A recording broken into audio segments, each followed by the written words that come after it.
da Dacia, um contrato da Dacia com o importador Volkswagen do Uruguai, e eles nunca acreditaram que eles podiam ter dado pancadas horríveis do lado da Niva fabricando um Jeep aqui no Brasil, na época que o Jeep Willys, que era o veículo mais barato do mercado brasileiro, por incrível que pareça, mesmo com seu 4x4 naturalmente amortizado assim, há 40 anos nessa época, e a Willys, a Ford no caso, resolveu deixar de produzir.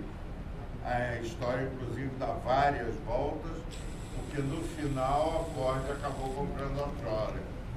É bem verdade que nós sabemos que isso é uma operação financeira, né? Maquiada de fabricação de Jeep em Fortaleza. Bom, voltando. Final dos anos 30 e durante a Segunda Guerra Mundial, criou-se um caldo de cultura no Brasil para produção de peças. Ou você fazia o teu Bendix de arranque, o teu cilindro de roda, ou você não rodava, porque não tinha peça, ia trazer dos Estados Unidos, que era a maior parte da frota era americana mesmo, ia trazer como? Não trazia. Então o que aconteceu? A necessidade é a mãe da invenção.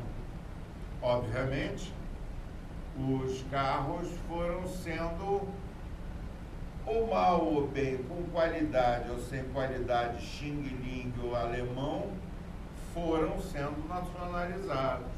Porque sempre existiu uma montagem no Brasil, desde 1919, no caso da Ford, fazendo Ford modelo T, e 1925 a Chevrolet fazendo Chevroletzinho de 4 cilindros aqui.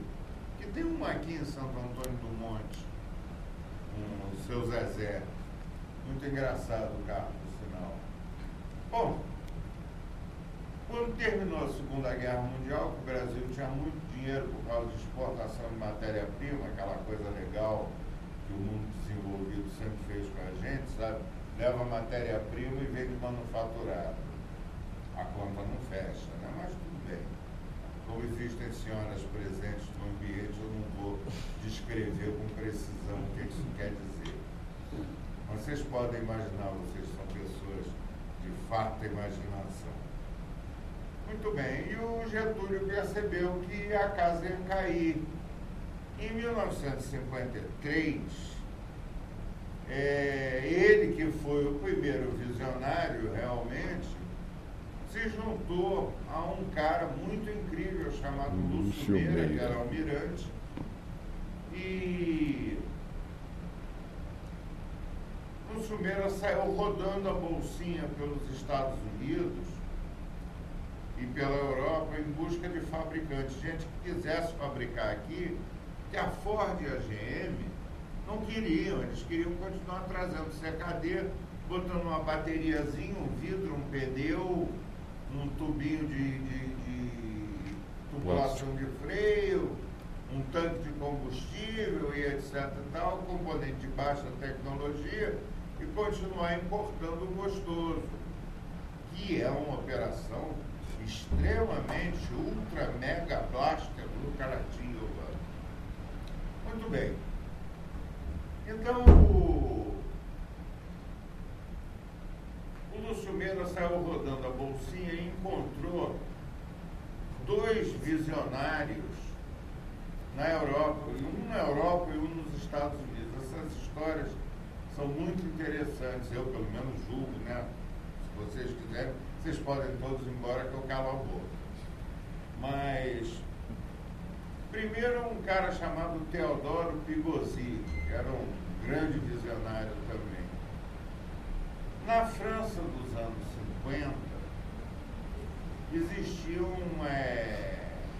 jogadores muito fortes. Renault, Peugeot, Citroën, sabe? E mais um monte de marquinha, Salson, Delahaye, Delage. Mas isso aí era tudo figurante, carro de alto luxo. E o Pigozzi teve a luminosa ideia, como ele era chapinha do Agnelli, da Fiat, de fabricar a Fiat na França. Vamos sempre lembrando que isso era um tempo antes do mercado comum europeu. Ou seja, você tinha que pagar um imposto alto para trazer um carro da Itália para a França. E as Fiat eram muito interessantes, principalmente o quê? A segunda versão do Topolino, que foi conhecido como Cinca Sanca, era um Topolinozinho com uma grade diferente, e o Millecento, que era aquele carro da Fiat que tinha as duas portas que abriam assim, não tinha um montante central. Isso também é uma ideia francesa que nunca deu muito certo, né? Sabe, aquele famoso escritor francês Albert Camus, ele morreu por causa disso no Facel-Vega, quando ele bateu numa irregularidade da pista, o carro abriu as portas e... Bom, voltando, o Pigozzi tinha um produto legal. Em 1951, 52, ele depois de fazer muita Fiat, inclusive muita Cinca dessa teve no Brasil, porque a política do export or die, ou seja, exporte ou morra, do governo inglês se aplicava também aos outros países. Todo mundo devastado pela guerra tinha que fazer automóvel e vender para os subdesenvolvidos onde tinha dinheiro, principalmente aqui, a Argentina. E o Pigozzi precisava de uma fábrica. Em 1954, o povo francês, já de saco cheio do general de Gaulle, que mandava muito, era o grande herói da resistência, o símbolo e etc e tal, elegeram uma espécie de Leonel Brizola, francês, que era avô, inclusive, daquele menino René. O menino que ganhou Paris-Dakar de moto várias vezes, muitos anos depois. Vincent Auriol. Vincent Auriol não era vermelho, assim, tipo daquele tipo tradicional dos anos 50, que comia criancinha, comunistão, não. Ele era socialista, assim, a la Brizola. Mas foi o suficiente para ele dar um ataque e resolver fechar a operação francesa da Cinca, que era uma fábrica chamada Matisse, que virou Matfort e depois Ford francesa, que se chama, que se conhece hoje em dia por Ford Poissy, que essa fábrica sobrou na mão da Chrysler. Hoje em dia ainda tem um centro produtivo da Chrysler lá, na verdade da Peugeot, né, que comprou a tralha toda. Muito bem. E eles, nesse momento, eles tinham feito um negócio muito engraçado. Na Segunda Guerra Mundial, os dois grandes fabricantes americanos planejaram carros pequenos para o pós-guerra. Quando acabou a guerra, o nego vendia qualquer coisa, até patinete. Basta lembrar daquela maravilha que eram os carros da Kaiser. Eram horríveis. Vocês podem não ter conhecido, é muito bonito de ver. Nós temos um amigo nosso aqui, tem um argentino, depois eu chego lá na Argentina. Mas até isso vendia. Então o que eles fizeram? Produziram os carros produzidos em 1941 e mandaram os modelos pequenos, a Ford para a França e a GM para Holden, na Austrália. Quer dizer, era o bisavô do nosso falecido, que Deus o tenha em um bom lugar, o Ômega. Bom, e está lá a Ford produzindo o que se chamava de Cinca Vedette, que era um Ford 46 pequeno, com um bloco V8 pequeno. 8B. Que não vendia nos Estados Unidos. Ninguém queria saber daquilo. Era o bloco 2200 que foi usado na Fiat, na Cinca Chambord aqui. E o Pigozzi tinha um carro pequeno muito legal chamado Cinca Ronde, e ele não tinha fábrica. E a Ford tinha uma fábrica descomunal na França, herança da Matisse. Eles faziam muito equipamento militar, muito caminhão. O exército francês no pós-guerra foi motorizado pela Ford francesa, com caminhões parecidos com o Nimog e com V8 Flathead, nesse caso grande. Muito bem, o Ford resolveu, achando que o comunismo tinha tomado conta da França, resolveu vender a fábrica. Os caras se juntaram e disseram, ninguém oferece nada que não fecha sozinho e não dá despesa para nós. O Pigozinho, muito esperto, foi a Detroit e fez uma proposta daquelas irrecusáveis para o Henry Ford II, já o filho, o neto. Você deixa a fábrica na minha mão que eu continuo fabricando lá o carro de vocês, faço o meu e pago um royaltyzinho. E nessa altura já estava em produção, desde 1954, o Simca Trianon, que era o antecessor do Chambord, que nós conhecemos aqui. É um carro praticamente igual, com rabo de peixe um pouquinho mais baixo, um para-brisa que não é envolvente, mas a mesma mecânica de 85 cavalos. Só que ele bebia muita gasolina, num país onde o carro do povo tinha 425 centímetros cúbicos, que era o Citroën Dechevaux, de 12 cavalos. Aí os caras da classe média, que tinham um pouco mais de grana, tinham um Renault 750, Big Block, sabe? Esse já com 22 cavalos. Sabe? Você imagina um carro V8 de 85 cavalos, o que o nego achava, né?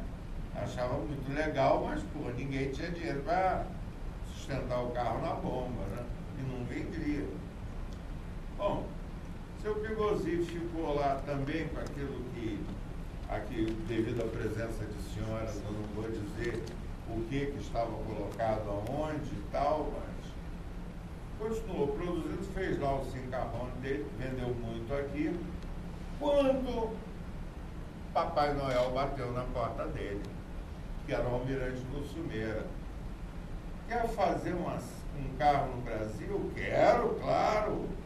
E ele mandou a trapezonga toda da Chambord para o Brasil. Já era o segundo modelo, que já tinham dado uma guaribada estética no carro para ver se vendia mais. Fizeram 5 a Chambord, botou 4 cilindros de 1.200 centímetros cúbicos da Honda para fazer táxi. E nem assim vendeu. Basta dizer que teve mais 5 a Chambord. No Brasil, 40 mil, que as 17 mil francesas. E assim, os visionários, como Jean-Louis Pasteur, que era o cara da Simca que veio para o Brasil, e o William Max Pierce, que era o diretor da Willys, que também estava morta nos Estados Unidos, por motivos, vejam só que analogia hilária. A Simca que veio para o Brasil era muito grande, muito gastadora no mercado francês. O Aero-Willys, o Jeep tinha um lugar aqui, porque era um negócio que ia a qualquer lugar, puxava charrua, fazia o diabo, isso não precisa explicar. Mas o Aero-Willys que veio para cá, que era fabricado desde 1951, nego nos Estados Unidos, sabe, dizia não, sabe, queria quanto maior, melhor com o motor V8, sabe, então o Aero não vendia porque era pequeno. E o que veio para o Brasil? Os nus e os mortos. Os carros que não tinham. Era Volkswagen, que não era o que é hoje em dia, nem parecido, que veio primeiro pelo grupo Monteiro Aranha, na mão de outro visionário, que era Friedrich Schultz-Wenck. Bom, antes veio pela Brasmotor, sendo montado pela Brasmotor. Depois é que veio do Monteiro Aranha, depois da inauguração, dia 23 de março de 1953. Mas a Volkswagen veio para o Brasil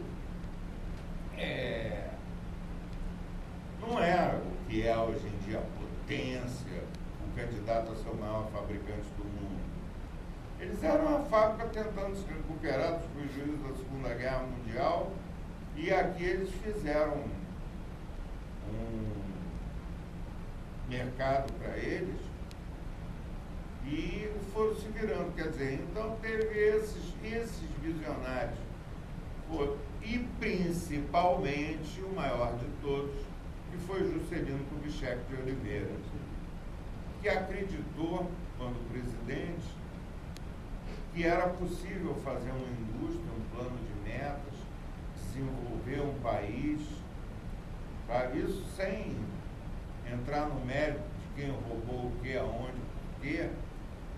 Vamos deixar isso para lá, mas fez. E ele foi o grande visionário. Quer dizer, as fábricas europeias e americanas que vieram para cá eram fábricas mais ou menos desvalidas, mais ou menos sem mercado, tá? Vieram à procura do dinheirinho dos dobrões tupiniquins, mas vieram. E a gente fez umas fábricas aqui. A Ford e a GM, com o Lisé tradicional, arrastaram os pés durante mais de 10 anos. E quem saiu no mercado foi quem? O pioneiro, que foi Américo Home, que achou que a Romizeta ia ser o grande barato no país dos carros americanos. E não foi. Não dava. Aquilo não é um automóvel. Aquilo vendeu na Europa, enquanto é muito engraçado. Seu Toseta que faz um motor de Honda é hilário e etc. Tal, mas é um carro hilário. Não é um automóvel, sabe? E quem foi realmente o pioneiro foi Lélio de Toledo Pisa e Nelson Fernandes, que fizeram o grupo Vermag e lançaram em 1956 a Sonderklasse aqui. A caminhonetinha DKV, ainda com a cara risadinha, motor 900. Porta suicida. E aí sim, aquilo era um automóvel. Não era um carro americano de 2 toneladas, um motor de 8 cilindros, mas era um automóvel. E dali é que saiu a história toda. Aliás, Vermag tem uma história gozadíssima. Quando a Volkswagen também fez aquela coisa feia com a Auto Union na Alemanha, eles fizeram uma oferta ridícula pelos bens e direitos e contratos da Vermag. Disseram para eles: nós não vamos mais fornecer peça para vocês, vamos suspender, não vamos renovar o contrato. E o Toledo Pisa, que era uma raposa, encontra com o presidente da Volkswagen em 1967, na Hípica. E foi nesse meio para final da década de 60, que o Brasil já vinha naquilo que se convencionou chamar de ritmo de Brasil grande, que a Fiat e a Peugeot perceberam a grande besteira de ter ido para a Argentina.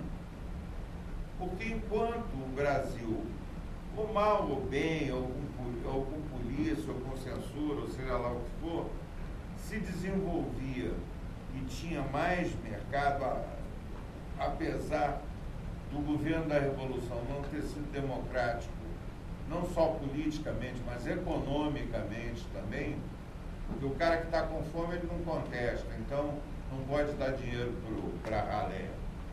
Sabe? A ralé, sabe, tem que ficar com fome mesmo para se preocupar em sobreviver e não em contestar. Apesar disso, criou-se um mercado, ampliou-se o mercado no Brasil, e a Fiat e a Peugeot, principalmente, perceberam a grande besteira que foi ter ido para a Argentina e apostado todas as fichas na Argentina. Muito bem. A Fiat começou a cheirar o Brasil em 67. a meter o nariz aqui, abrir um escritório, importar Fiat 124, Fiat 850. Como é que chamava aquele carro que você restaurou a grande? 130. 130. Fiat 130 e etc e tal. E por trás disso, o que isso era? Uma ponta de lança. Sabe? Uma cabeça de praia para saber como é que era que dava. Toledo Pisa um dia manda a seguinte letra no ouvido do presidente da Volkswagen: a gente não sabe o que vai fazer com vocês, com a fabricação do Auto Union 1000, porque a Fiat está fazendo umas ofertas muito legais. O que provocou um trancamento esfinctérico no cara da Volkswagen imediato. Não!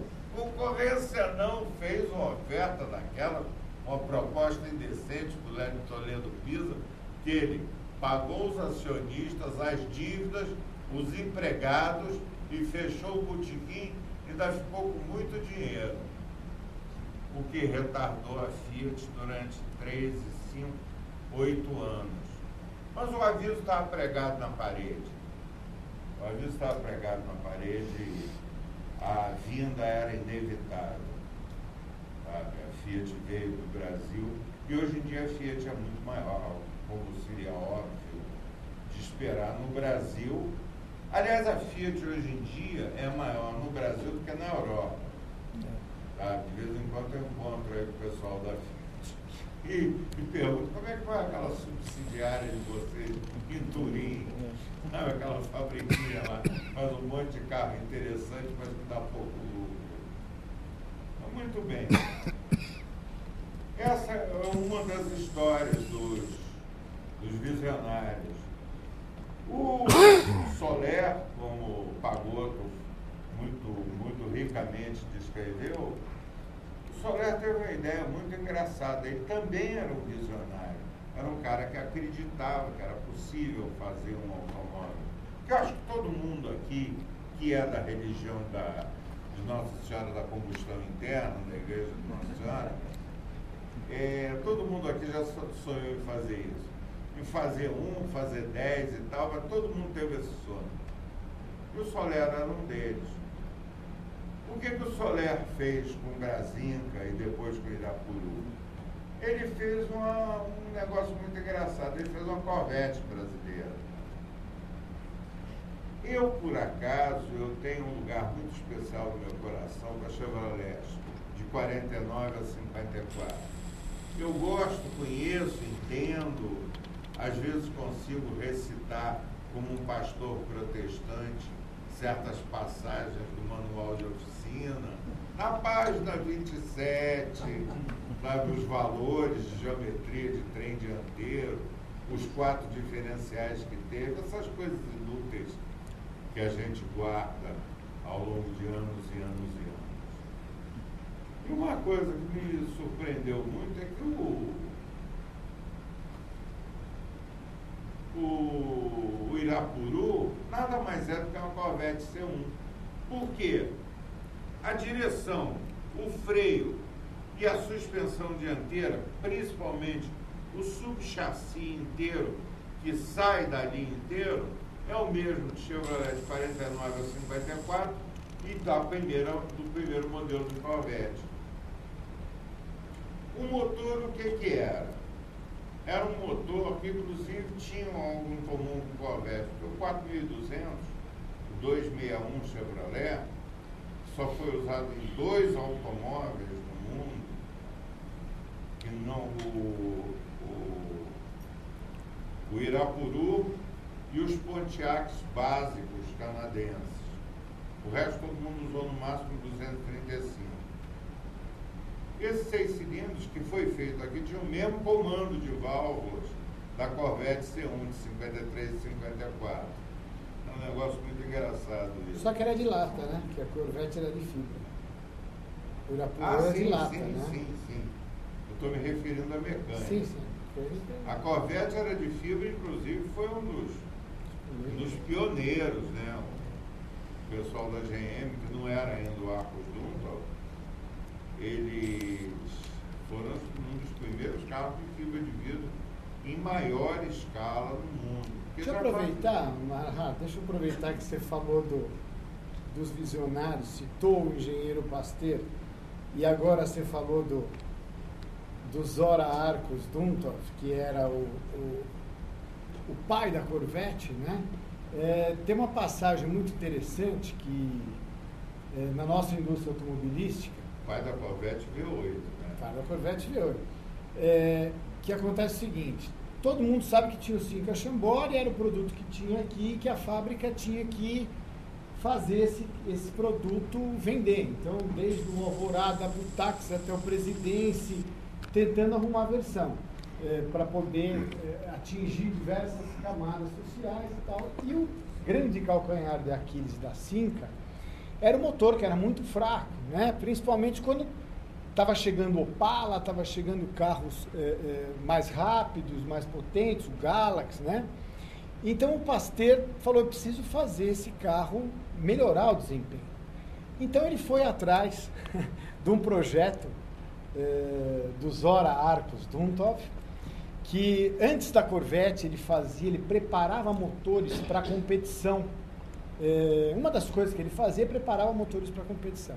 Então ele pegava o motor 8BA, um motor do Ford, de válvula no bloco, e fazia cabeçotes de alumínio, válvulas no cabeçote. Existem à venda até hoje na e um coletor de admissão de alumínio e tal, e pistões hemisféricos. Então ele pegava aquele motorzinho de 90, 100 cavalos do 8BA e puxava 140 cavalos. E o Pasteur falou: puxa, vamos botar um kit desse no Chambord, vamos dar um up de potência. E comprou os direitos de fabricação e acabou, daí surgiu o famoso Cinca MSU. Desculpa. Você mais uma vez comprou a história do Pasteur. A verdadeira que eu tenho... história é a seguinte: o Ford pequeno nunca vendeu nos Estados Unidos, o Small Block. Então o cabeçote feito para o Small Block também nunca vendeu.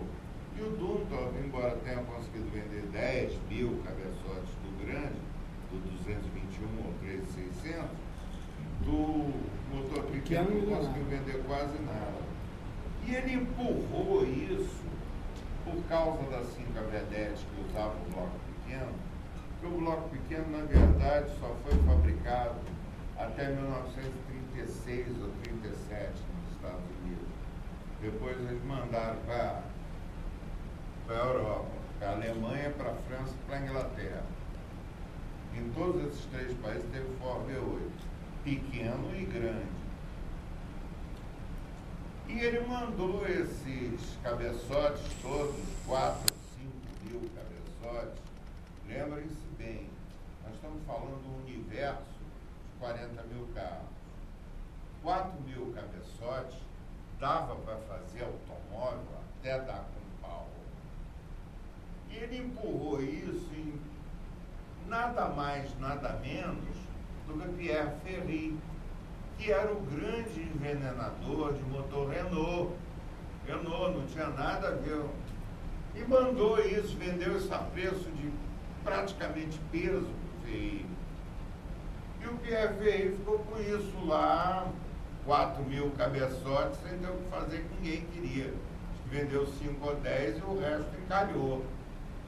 Foi quando o Pasteur viu a grande oportunidade: vamos fazer um motor bravo e moderno, que era a época que todo mundo dizia que o motor mais moderno, que era verdade, o motor mais moderno que tinha no Brasil era o do JK, era um motor alfa de 2 comandos, com câmaras hemisféricas e vela no centro, que queima muito melhor, porque a vela está no caminho da mistura química. Os motores Remy da Chrysler, né? Também na época, que é o mesmo conceito. E o Pasteur conseguiu trazer esses 4 mil cabeçotes para cá e criar desculpa o termo, essa falácia, esse factoide de dizer que fabricaram aqui, sabe? Mas é historinha, mano.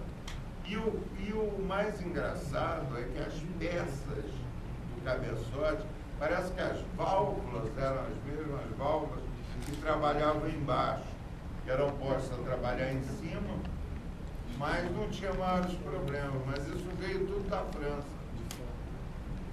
Veio tudo da França. Mas continuando com os visionários, quer dizer, depois desses caras iniciais, como o Pierce, que era um personagem fantástico, o cara da Willis, que o Henry Kaiser conseguiu desovar a tralha dele, americana, toda na América Latina. O Kaiser, todo mundo já viu aqui aquele Kaiser Carabela que tem aqui em São Paulo, aquele carro ele conseguiu não só desovar a fabricação deles na Argentina, como mandar 5.000 carros prontos que não tinham comprador nos Estados Unidos. Depois ele fez na Argentina o Gordini e o Dauphine, e no meio fez um carro engraçadíssimo. Quando vocês quiserem, tem algum argentino aí, não? Não, né? Eu vou contar para vocês como sacanear um argentino entusiasta de automóvel, todos são. Você chega e diz para ele, mas a nossa Alfa tinha motor de Alfa. Porque o Kaiser comprou a carroceria, a suspensão, os equipamentos de fabricação da Alfa 1900, que foi a antecessora do JK, levou para a Argentina, para ficar no meio entre o Kaiser e o Gordini, e fez um carro chamado Bergantin, que era uma Alfa com motor de Jeep. Que coisa legal, né? Não é? É bem legal, pô, a grande ideia. Diz que o 4 cilindros era lerdo e os 6 cilindros era perigosíssimo. Tinha 115 cavalos, mas tinha uma âncora de porta-aviões na cara, que era um negócio terrível. E no Brasil ele descarregou, como na Argentina, os jipes, a Rural, que lá se chamava Estancieira. Lá eles faziam um motor flathead, fizeram durante Cabeça Chata, não era Continental, era conhecido como Continental, mas era uma outra marca. Fazia um motor de avião, agora a idade do DNA, de vez em quando se perde. Acho que era o Lycoming. Mas o motor flathead. Lycoming. E no Brasil eles fizeram o BF-161, né? Que tinha pelo menos uma das válvulas em cima, que era 6 cilindros. E aqui, assim foi, até que a Ford comprou tudo aqui na Argentina, e acabou fazendo a coisa toda. Mas o Soler teve uma grande ideia de fazer um carro aqui. Era um carro muito legal, era um carro que tinha umas opções interessantes, porque além da caixa de 4 marchas, tinha uma opção de carburação, uma tripla SU a la Jaguar, muito interessante. Tinha a Weber também e tinha um comando Scanderia. Tinha alguns comandos. Comando sempre teve, até hoje mesmo nos Estados Unidos. Agora teve outras coisas aqui, teve um carro, por exemplo, aqui, você vai puxar o saco do outro para ver se ele restaura meu carro de graça. Eu, hein? Esse rapaz aqui, cuja a mãe não tem culpa das coisas que ele faz, ele trouxe um carro também de outro grande visionário da indústria brasileira, que foi Rino Malzone, Genaro Malzone. Genaro Malzone acreditou que dava para fazer um carro, fez um carro no Brasil, aliás, vários carros no Brasil muito legais. O primeiro deles provavelmente foi o Onça, que nós temos o prazer de ver aí. O outro botou um motor de Maverick 4 cilindros, mas não abriu o capô, está tudo bem. Não vou abrir. Era isso que você pediu para não dar, né? Tudo bem, não tem problema. Podia ser pior, podia ser de Opala 4 cilindros. Pior ainda. Pelo menos o o comando Ford na cabeça e tal. Mas, muito bem.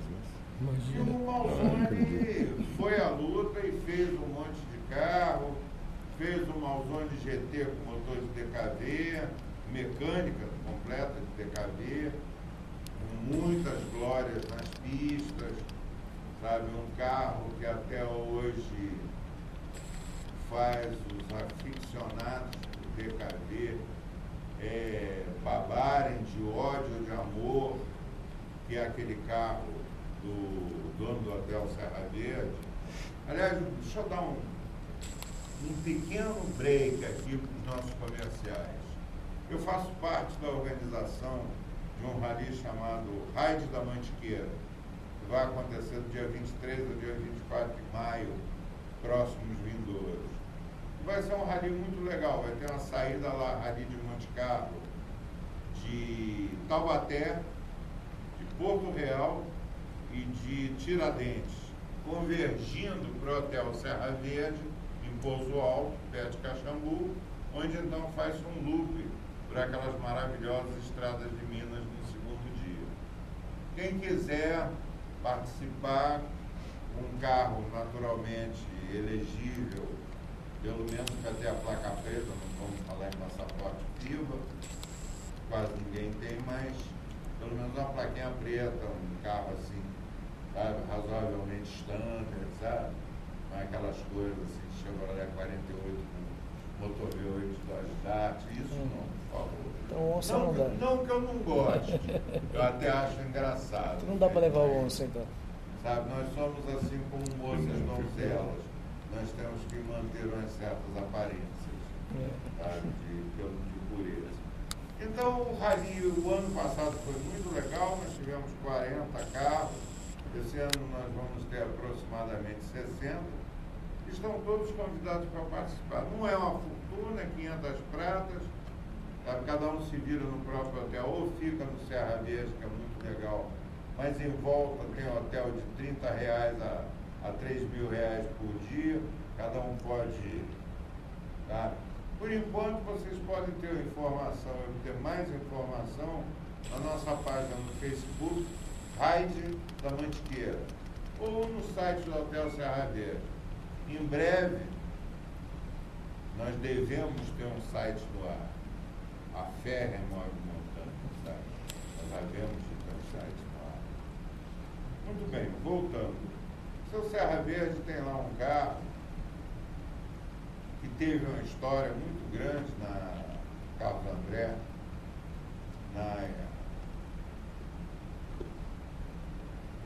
na história de competição da Malzone, de DKVs e etc e tal, que é um carro que foi o carro de Jean Balder, que divide opiniões até hoje. Sem dúvida. Eu disse que não é. Todo mundo está certo e ninguém tem razão, porque os carros, os Malzone, que eram feitos de fibra para correr, tinham uma fibra que às vezes era tão fina que a pressão do ar fazia a porta encolher. Essas carrocerias, que eram assim feitas para diminuir o peso, aguentavam 3 corridas. Na verdade, quando o carro decidiu-se vender o carro para a rua, pôs-se uma carroceria de fibra grossa de ouro. E tem gente que treme, baba e gagueja nos clubes decadentes, dizendo que é fake, que é falso. Não é. O chassi, o que importa, a alma do carro, é um carro de corrida, só que uma carroceria viável para andar na rua. E o Malzone fez muito isso. O Malzone fez o diabo, principalmente como companheiro, talvez até gambono de Jorge Lettre, que era um grande feiticeiro, que fez motores aqui de DKV, talvez todos não saibam disso.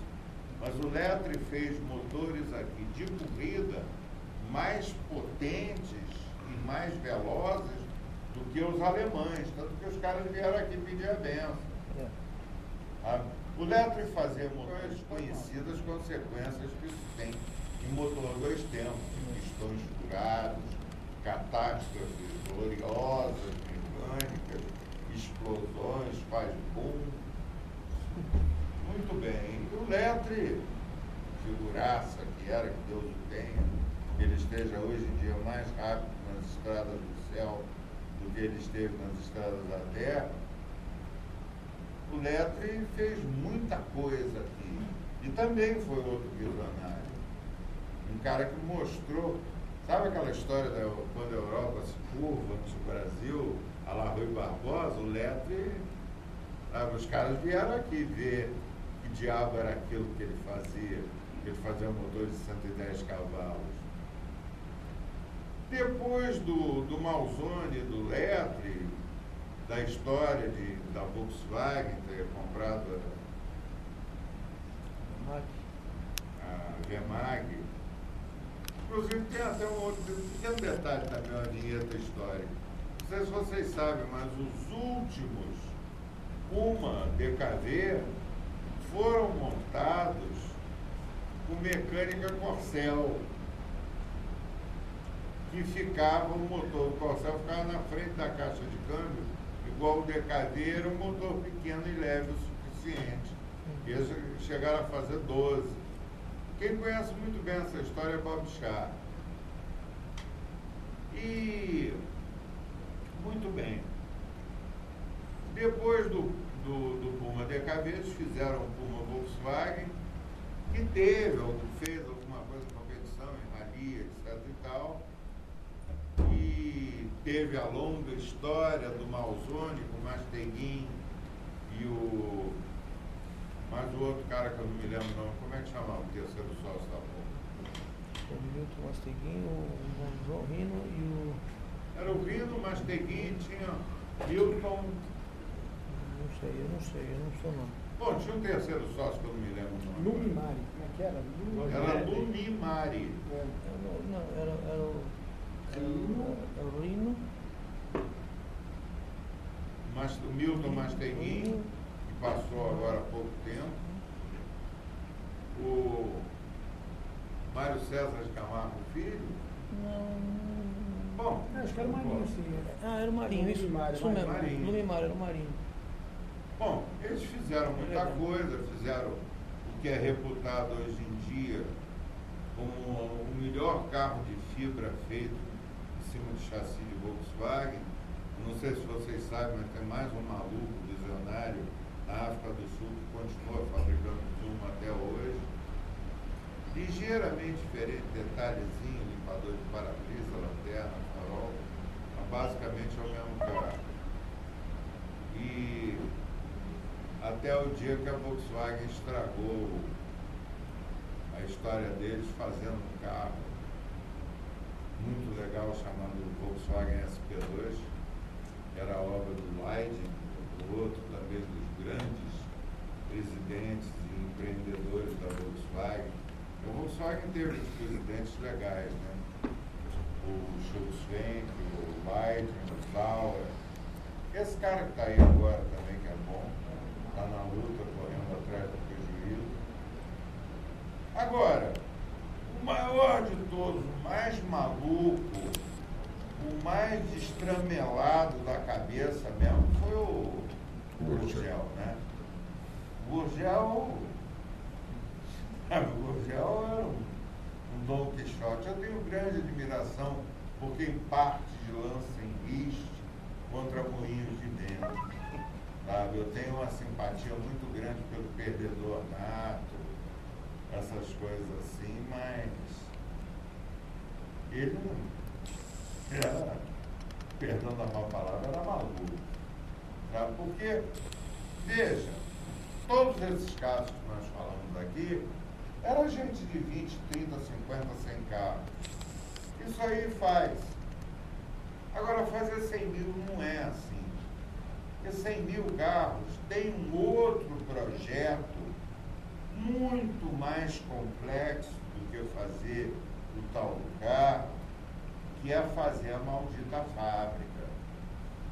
Para fazer 100 mil carros, todos iguais, funcionando bem, e sem levar você à falência na hora de dar garantia. Nós conhecemos vários exemplos assim, dos quais eu acho que um dos mais gritantes foi o da NSU, que acabou dentro da Volkswagen por causa daquele carro van que eu dei, o NSU RO80. Era um carro maravilhoso, mas não funcionava. Funciona hoje em dia por causa do motor Mazda. Mas isso é outra história. Então, o Amaral Gurgel teve muito sucesso, porque ele fez um negócio, inicialmente, ele teve uma ideia, sabe, fora do comum, que foi fazer o jipinho Gurgel, fazendo um negócio, uma solução californiana, que era o freio Celetraction. Não sei se vocês já andaram em estrada de terra e viram o Fusquinha andando na terra. O Fusquinha, quando ele encosta o cárter e a caixa no chão, a roda fecha, ele continua tracionando e ele vai embora. Um dia eu tentei com um Cherokee V8, com tração nas 4 rodas, pneu, a traquizonga toda, acompanhar um Fusquinha naquela trilha ali que sai de Mangaratiba a Via Dutra. Ó o quê, pô? Quando eu senti que eu ia ter que entregar o carro de volta para a Jeep em um pedaço só, eu senti que não dava. E o que era o grande barato do Volkswagen? Era ter os 2 cabos de freio de mão saindo aqui do teu lado e você poder fazer uma alavanquinha para frear a roda que estava patinando e sair de Mahar, 95%. me desculpe quebrar essa mística, mas quem bolou isso, na verdade, foi Ferdinand Porsche, no Kübelwagen. O Kübelwagen já tinha esse freio seletivo. Sim. Entende? O meu amigo Gurgel, ele simplesmente se baseou naquilo, e ele era bom em dar nomes, ele chamou de Select Traction. Sim. Assim como ele chamava o carro dele 4WIS. Todo mundo achava 4-wheel, que era 4-wheel Independent Suspension. Então mas ele tinha esse gag, mas realmente quem bolou esse freio separado foi o titio Porsche que separou. Foi. A Porsche, inclusive, fez um Jeep do exército alemão muito legal na época do Munga, do Kangano, um Jeep da melhor qualidade, que nunca foi fabricado a sério. Já? Acabou? Sei. Bom, mas agora que eu ia contar a história do cavalo branco e tal. Mas, não, está terminando, porque a história vai terminar aqui mesmo no grande visionário, o maior de todos, que foi o Gurgel, que quando ele fez os negócios dele de chassi tubular, um pedaço de direção de F600 na suspensão traseira, mola helicoidal atrás e carroceria de fibra, andei muito nisso, muito. Ele teve muito sucesso. O dia que ele teve o grande barato de enfrentar os grandes fabricantes com automóvel de nível búlgaro, romeno, ou talvez paquistanês, hindu. Porque, não sei se vocês sabem, quando ele fez o BR-800, aquilo tinha amortecedor de fricção, o projeto original, aquilo, e o custo, porque, vamos citar aqui um dos gigantes da indústria automobilística mundial, que foi Alfred Sloan, o cara que foi presidente da GM americana de 1920 a 1948, e que fez a maior empresa do mundo, maior ponto, não é a maior empresa de automóvel, é a maior empresa do mundo, de qualquer coisa. Ele disse: senhores, nós não estamos aqui para fabricar automóvel numa reunião de acionistas, nós estamos aqui para ganhar dinheiro fabricando automóvel. E o problema é esse. Como dizia aquele velhinho alemão de longas barbas brancas, chamado Karl Marx, o nível determinante é sempre o econômico. que eu já fui comunista, como todo mundo foi quando tinha 20 anos de idade. Hoje em dia eu estou curado. Mas o nível econômico é sempre o determinante dos outros. Isso é uma característica do materialismo histórico, a grande teoria de Karl Marx. E é o que se aplica o GEL. Como é que ele queria fazer um carro de 800 centímetros cúbicos, de 2 cilindros, de 29 cavalos, custando mais caro que um Uno Mille? Vamos lá, vamos combinar. O que é que vocês pagam? Um Uno Mille ou um BR-800? Tá bom, o BR-800 dá umas perversidades, assim, umas deformações emocionais e morais muito interessantes, como, por exemplo, meter ali, pegar uma calçadeira grande e meter um motor 1600 de boa água. Fica a cadeira elétrica do inferno, né? Seus 70 HP, que é fácil tirar, 70, 75. Sabe? De fazer o testamento antes de emplacar. Mas o seu Gurgel não tinha chance. Ele achava que o Ciro Gomes ia dar um grande barato de dinheiro para ele, para o governo, ia dar um grande barato de dinheiro para ele para conseguir fabricar o BR-800, mas vamos combinar que não, né? Tá? No fim, o professor dele dizia, não, fabricar automóvel em grande escala é briga de cachorro grande. Não é para quem não tem dinheiro nem capacidade produtiva. A época do pioneirismo automotivo foi nos anos 20, não nos anos 70. Já não dava mais. E depois tinha o Mille aí. Sabe? Senão todo mundo ia comprar o pior carro do mundo, que é o Chery Kill. Sabe? Chery Kill. Atenção, meninos. Guardem isso para vocês. Escrevam na sua agenda aí. Tio Mahar disse que o Chery Kill é o pior carro do mundo. Não se esqueçam disso. Lembrem-se disso todas as noites. Tá? Porque vender o Chery Kill a preço de Uno Mille é outra, sabe? É da piada automotiva de mau gosto. E assim nós demos uma passeada pelos desatinados que queriam fazer automóvel, que amam o que a gente ama, que são santos da nossa igreja, que são santos da nossa crença de que o automóvel trouxe o bem ao homem. Nós que somos essas pessoas, hoje em dia modernamente deformadas, que acreditam que o automóvel é legal, que é bom, que é divertido, que faz bem a cabeça, sabe? Temos aí vestidos de verde, assim, mas eu acredito que é só coincidência. Então é isso. Eu agradeço a atenção de vocês. Eu proponho que vocês vão correr o Raios da Mantiqueira. E se vocês digitarem na internet o nome Mahar com H ou Mahar Press, vocês vão encontrar um blog de quinta qualidade. Muito bom, sabe?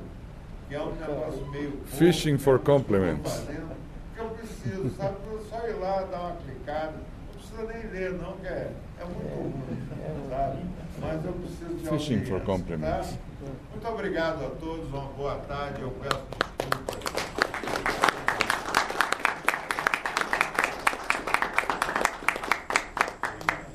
Muito bom. Agora eu quero sair carregado nos ombros do povo. Nossa, mãe do céu.